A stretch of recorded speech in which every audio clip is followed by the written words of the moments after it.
Hello again. Hi, so I have gotten my tree about where I want it as far as the branches go. Kind of got them all prepped out. I twist them all together and I twisted out the branches and kind of followed my vision and went with the flow of what the wires were doing. I try not to, that might take the longest part. This part right here when you're first starting out. I've sped it up by just getting better at knowing what to do with the wire, or just kind of going with the flow of the wire, I guess is what I'm trying to say. Once you finish twisting that trunk, the wires are going to kind of do and go where kind of they want to go, and sometimes I do correct certain wires and just kind of twist them into groups, as you saw me do in the last video. But in this video, since I got all those ready to go, and I'm always going to be continuing to actually just adjust as I go along, but here we go. So I'm going to start fastening these branches to the base. You can see me getting set up here. And I'm going to want to try to keep that trunk in the middle, but it doesn't have to be. You can let it get pulled to one side or vice versa. You know, there's a lot of examples of that on like Pinterest and Etsy and all those places. But I'm going to just wrap these branches up just like so. Okay, giving it as many wraps as I want to. I would say at least 3 to 4 is probably the best as far as having some structure. Like, it's not gonna like pull loose once you get at least 4 on.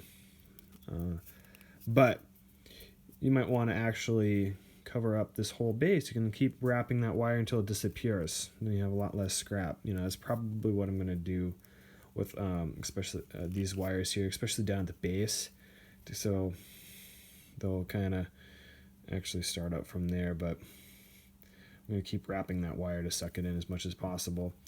But that detail is sort of up to you and your discretion on where you want to take it.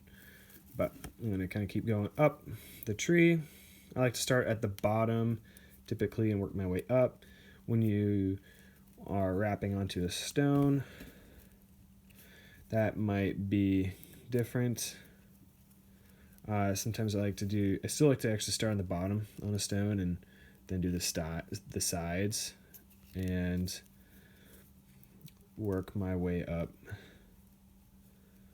from there and then down and around, if that makes any sense. It really depends on the stone because they're all different, and you want to try to capture that stone as best you can so it's not floating. But we'll talk about that later. Just in case you are trying to wrap a stone right now instead of a floating tree.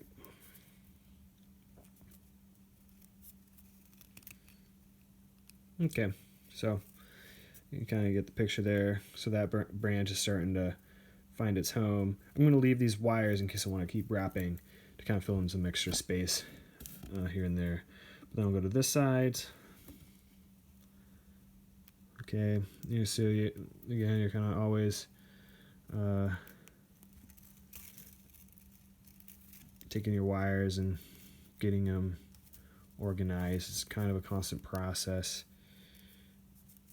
It can be kind of finicky sometimes. Like, all right. Sorry again if my piece comes off the camera. Trying to keep it as best where you can see. But yeah, so I just go around like that so you can get the picture. More wraps, the stronger it's going to be. And I just go up, wrapping those and getting them nice and solid. All right.